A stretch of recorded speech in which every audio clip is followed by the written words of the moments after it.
اب آئیے میں آپ کو بتاؤں کہ ماہ محرم سے جو ہمارے نئے سال کا آغاز ہوتا ہے، اسلامی نئے سال کا، تو ہمیں کیا عزم اللہ کی بارگاہ میں کرنا چاہیے؟ پہلی نیت تو یہ کریں کہ اے میرے پروردگار، تیرے پیارے حبیب صلی اللہ علیہ وسلم کے صدق و طفیل مجھے ان ماہ مبارک ہی میں نہیں پوری زندگی گناہوں سے بچنے کی توفیق عطا فرما، میں اپنے دامن کو گناہوں سے بچا سکوں، اور پھر خود اپنے آپ کے دل میں یہ پختہ ارادہ بھی کریں کہ صرف زبان سے آپ اللہ کی بارگاہ میں دعا نہ کریں گے، بلکہ پوری جد و جہد کے ساتھ اپنے آپ کو گناہ سے بچانے کی کوشش کریں گے، جیسا کہ رب نے فرمایا فَلَا تَظْلِمُوا فِيهِنَّ أَنفُسَكُمْ۔ اسی کے ساتھ نماز 5 وقتہ کا ارادہ اور عزم مصمم کریں کہ 1 وقت کی نماز انشاءاللہ قضا نہیں کریں گے۔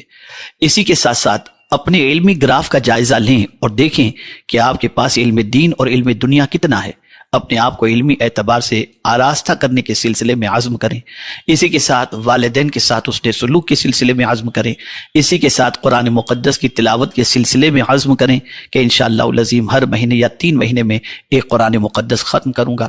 اسی کے ساتھ ساتھ میرے پیارے آقا صلی اللہ علیہ وسلم کے دیوانوں یہ بھی عزم کریں کہ انشاءاللہ پریشان حال مصیبت زدہ لوگوں کی میں مدد کروں گا۔ اسی کے ساتھ ساتھ اولاد کو بھی دین کی تعلیم سے آراستہ کرنے کی کوشش کروں گا۔ اسی کے ساتھ علم دنیا کے سلسلے میں بھی قدم بڑھانے کی کوشش کروں گا، اور خاص طور پر اپنا تعلق اپنے رب اور اس کے پیارے حبیب صلی اللہ علیہ وسلم سے اور قرآن مقدس سے مضبوط تر کرنے کی انشاءاللہ کوشش کروں گا۔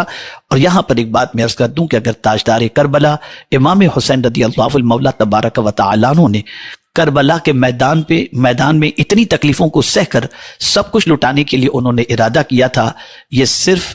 اس توکل کا نتیجہ تھا جو ان کا اللہ عز و جل پر تھا، اور ساتھ ہی ساتھ رب سے، اس کے پیارے حبیب صلی اللہ علیہ وسلم سے اور قرآن سے جو ان کا گہرا تعلق تھا، اس تعلق کی بنیاد پر وہ جانتے تھے کل من علیہا فان ویبقى وجہ ربک ذو الجلال والاکرام۔ اور اسی کے ساتھ ساتھ وہ یہ بھی جانتے تھے کہ جب ہر چیز فنا ہو جائے گی اور باقی رہنے والی ذات اللہ کی ہے، تو وہ جانتے تھے کہ میں بھی ایک دن اس دنیا سے کچھ کر جاؤں گا، لیکن اس سے اچھا کیا ہے کہ اس اللہ عز و جل کی راہ کے اندر جان دے کر ہمیشہ کی زندگی پا جاؤں۔ تو میرے پیارے آقا صلی اللہ تعالی علیہ وسلم کے پیارے دیوانوں، یہ جذبہ، یہ جو ہے آپ کے دل کے اندر حوصلہ جو پیدا ہوا، یہ تعلق بالقرآن